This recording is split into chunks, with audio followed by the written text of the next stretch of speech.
I'm not going to let you on here to put a diaper on John Calipari. Did you like the taste in your mouth?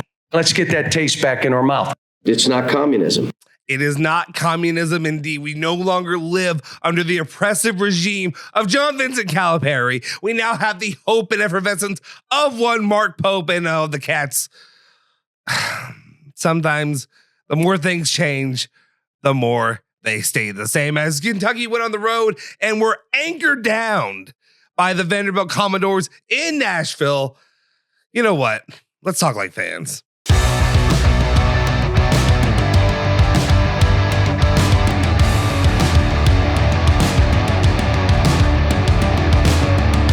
What's cooking? Welcome back into Now We Can Talk Like Fans. My name is Justin Sofro, and I appreciate you joining me once more for what I hope will become one of your favorite new spots to talk all things Kentucky Wildcats, Louisville Cardinals, Bourbon, bluegrass, everything in between. But of course, how we fan about these two teams and the friggin' rivalry. And once again, there are some rivalry points that are going to come up every time a game like this happens for the Kentucky Wildcats, especially as a Louisville fan. And like I said, I'm going to have some more Kentucky people join me to talk about this in the future. But for right now, I try to give myself a pretty unbiased point of view when it comes to these teams.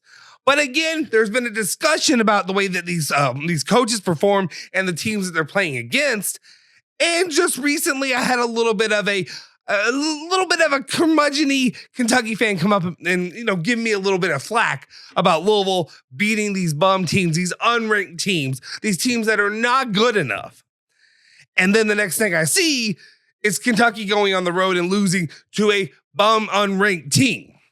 So at some point, can we have it both ways? Or are we going to continue to talk about these teams like they're completely different, that they live in different stratospheres, that they are not comparable? Or are we going to talk about them potentially being maybe a little bit closer than maybe we would like to imagine there in Big Blue Nation? Now, I'll back away from the rivalry aspect of this right now, but it's just something I had to bring up. And of course, I had imagined that the next video that I would be making on this channel, especially when it came to all things Kentucky, was actually going to be a little bit of a reflection on that of John Calipari. And what has happened since he has left the Cats, and maybe the right decisions and movement that Kentucky fans can endure right now under enjoying what Mark Pope has been able to compete and what he's been able to do with the Wildcats now. With all the quad one wins that he's already mounted and the good things that he has done, there is a little bit of a peak of some difficulties, some struggles, if you will. Defensively is a big one, especially in big game moments at the end of games, strategizing, locking down defensively, and then, of course, just getting out-coached in moments down the stretch. Now, this game was one that the Cats came out flat in the first half, got down big at halftime against the Commodores, but then were able to find a way to fight back in the second half. Fight back to a point and get to a place where you felt like you had regained control of this game and were going to be able to finish it out. But the Commodores continued to fight it out and battle it out until the end. And there is one thing that I do want to talk about. And the reason that I pause in this moment is, and I'll give my guy, Strebel, Big Rig, a lot of props on this because he is battling against this new thing, and the thing that a lot of Kentucky fans love to crush Louisville fans for doing, and it's the woe is me, the pity party, the officials ruined the game. You didn't give me the sack call. Look at what a terrible call that was. That was a bad call. This is a bad call. That a bad call. The calls don't go all your way. And at some point, it's time to be a big boy and win the damn game, regardless if the calls are going your way. But one of the calls that did go Kentucky's way was near the end of the game where Vanderbilt should have gotten it back when he called timeout falling out of bounds. Both the coach and the player called timeout while his foot was there with space between the line, and Kentucky got the ball. So it does go your way sometimes. It doesn't always not go Kentucky's way. And regardless of all the stupid little bantering back and forth, and of course, if you want to turn it over to KSR for their post game, they're going to mostly talk about how focus on John Calipari and how poorly things are going over at Arkansas. Do not look at the man behind the curtain. Focus on John Calipari and how bad things are over there, not some of the things you may start to question over here. And it was one of the questions that I had about Mark Pope coming into the season was, and he dashed a lot of frustrations, a lot of issues, a lot of growing pains I thought they were going to have early. But now they're starting to surface and resurface when it comes to playing a lot of teams that are just better competition. And I understand the SEC is a tremendous league this season. But Kentucky basketball, and even from a fan on the other side, Kentucky basketball has never been a team that has said, oh, the rest of this conference is so good. It's not Kentucky football, right?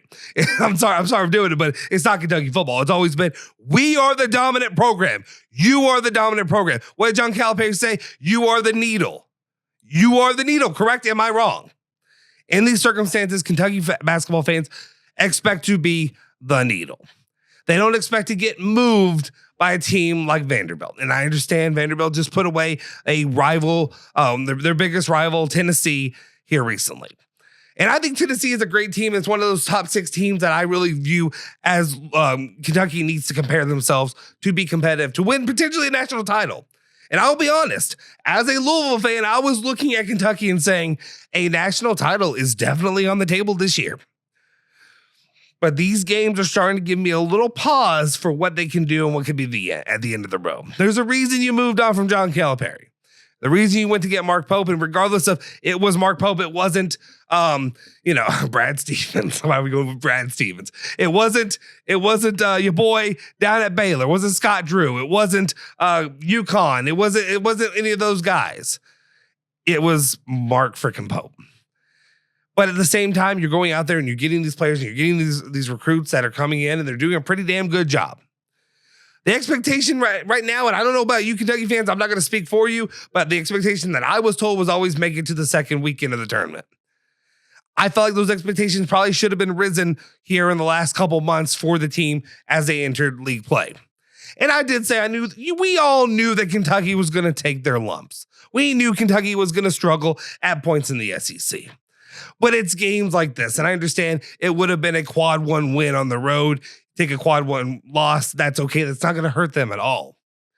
But at the same time, this is one of those wins that you kind of have to get, right? It's kind of one of those that you feel like if you were Kentucky basketball, you lock that one up and you continue working on seeding. You continue worrying about getting a 2 or a 1 seed. Not talking about just getting a top 3 or 4. And you start to worry about how some of these losses could compile. Because the next thing you know, you do have to play Arkansas, and John Calipari's going to come home. Luckily, it is in the comfy confines of Rupp Arena. But then you guys have to play Tennessee again as well. And you're going to have to play Auburn. You're going to play all these teams, and it's going to be a murderer's row, a gauntlet to end the season. And you just worry. At least I do. That down the line, that Kentucky basketball is going to be looking at more of a lower, I don't want to say low end seed, but what are you going to be looking at? A 5 seed at some point? Could it be possible if you lose a lot of these games? I digress. I do kind of want to talk a little bit about the one thing about Mark Pope that does kind of worry me a little bit. And it does seem that he does fantastic things from home where he's comfortable. Where he knows the seats, he knows Rupp Arena, he feels confident around his layer. There's something to be said about coaches that are able to go win on the road. And Lovelock and McClain, I disagree with you. It is harder to win on the road. It is always going to be harder to win on the road. But those coaches that are able to get it done on the road are the ones that are going to lead you to winning national titles. And that's what I worry about Mark Pope and his hiring. A lot of these games he has faltered on the road. Kentucky's lost to teams like Clemson and Ohio State and neutral court. Teams like that, teams that are less than a Vanderbilt team, which is a solid team, but not to the level of what Kentucky basketball should be lowering themselves to. I know going into the season, winning a national title was not the expectation. But it's quickly been recalibrated where it is a possibility. So I believe anybody who is a fan of the University of Kentucky would be operating as such. And that's where I start to get frustrated with some of the late game decision making, some of the calls, and as well as just some of the defensive lapses we continue to see with Kentucky basketball in these games, in these big moments, especially right now under Mark Pope. He's got a lot of time, obviously, to prove everybody wrong, and really just to prove everybody that what you saw at the beginning of the season was who Mark Pope is. And I think he still definitely can get the job done. But right now you have to start to think about, especially with the games that are on the horizon, it's tight butthole time. I'm sorry, I don't know what else to say. It's tight butthole time. That's what I got. Anyway, guys, do me a favor. Let me know your thoughts and opinions in the comment section down below. Are you worried about Mark Pope and his ability to get the job done for Kentucky to finish out the season? Or do you think, hey, this is growing pains, this is year one, give him his time, he's going to be able to do it in the end? National title number 9 will be here before you know it. Anyway, let me know that in the comment section down below. Smash that freaking like button, hit that subscribe button. It really would help the channel to continue to grow and to bring you more and more content here down the way. Anyway, you can also follow me at Justin Sofro on Twitter as well. Thanks, guys. Appreciate you letting me talk like a fan.